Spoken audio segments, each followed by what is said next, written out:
May na po kamo sa Bicol. Sa video po na ito ay inyong matutunghayan ang masayang pangalawang araw ng fiesta dito po sa probinsya namin dito sa Bicol. At siya nga po ang muse ng biasan ngayong taon at syempre ang asawa niya ang kanyang escort. Hee! At bilang pagpapakilala ay iikot po sila dyan sa mga bisita. At kahit nga po pangalawang araw na yan ng fiesta ay marami pa rin po ang tao dahil marami po dyan ay galing pa ng iba't ibang barangay dito sa Baaw. O diba? Kahit bundok po ito, marami pa rin ang nagpupunta kahit gabi na dahil masaya nga po ang fiesta dito sa amin sa bundok.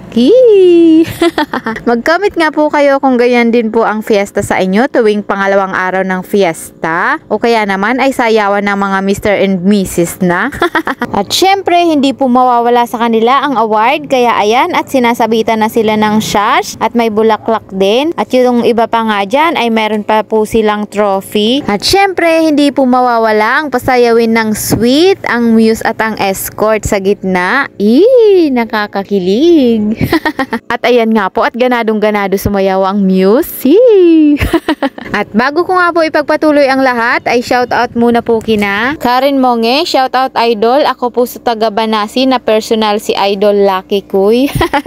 Shoutout po sa lahat ng taga Banasi. Shoutout din po kay Mildo Milana, shoutout Kabayan Idol, mga taga Tagbong Pili Kamsur. Meg shoutout po sa inyong lahat dyan, mga Tagbong Pili. Shoutout po kay Ma'am Vanji Bulo ng Kuwait. Ingat po kayo dyan lagi. At maraming salamat din po sa inyo. At eto po ang talagang nabigla din ako dahil may mga nagsabit din ng pera sa muse at pati na rin sa kanyang escort. Yung para bang may kasalan.